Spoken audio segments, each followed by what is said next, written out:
রোজার মাসে সবাই কম বেশি খিচুড়ি রান্না করেই খায়। আজকে পাকিস্তানের পাঠানদের জনপ্রিয় খাবার মোটি চাওয়াল রেসিপিটা শেয়ার করবো আপনাদের সাথে। পাকিস্তানি পাখানদের এই বিখ্যাত মোটে চাওয়াল খাবারটি খাওয়ার জন্য সবাই সিরিয়াল ধরে দাঁড়িয়ে থাকে।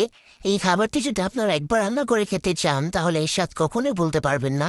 প্রথমে আমি একটি প্রেসার কুকারে গরুর মাংস নিয়ে নিয়েছি। শুধু মাংস নিতে হবে, কোনো হাড় নেওয়া যাবে না। এরপর দিয়েছি টমেটো, আপনারা চাইলে টমেটোগুলো আস্তেও দিতে পারেন।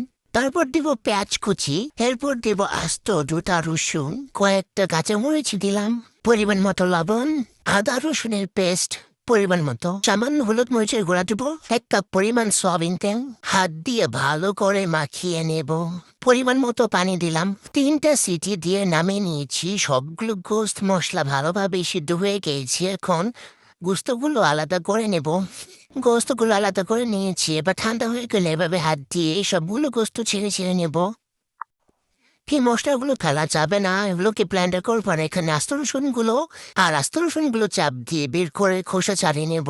এখানে দিতে হবে আস্ত মুগ ডাল, কিন্তু আমার কাছে আস্ত মুগ ডাল ছিল না, তাই আমি ছোলাটাই দিয়েছি। রেসিপিটার নাম যেহেতু মোটে চাল, তাই এখানে আমাদের মোটে চালই ব্যবহার করতে হবে।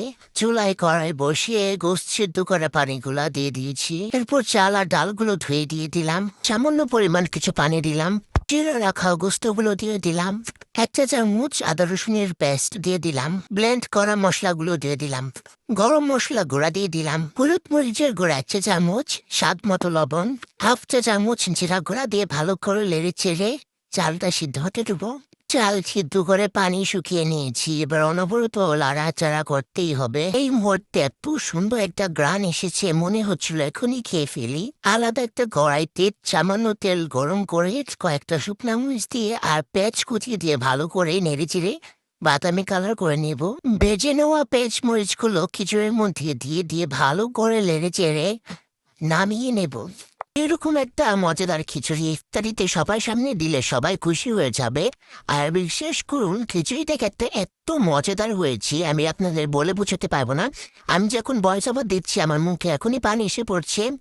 এত অসাধারণ হয়েছে খিচুড়িটা। সাথে যদি একটু টক বা আচার জাতীয় কিছু হতো তাহলে খেতে আরো বেশি মজাদার হতো। এই পাকিস্তানি পাঠাঙ্গির মোটো আচারের খিচুড়িটা আপনারা বাসায় একবার হলেও ট্রাই করে দেখেন। এর স্বাদ ভোলার মতো না।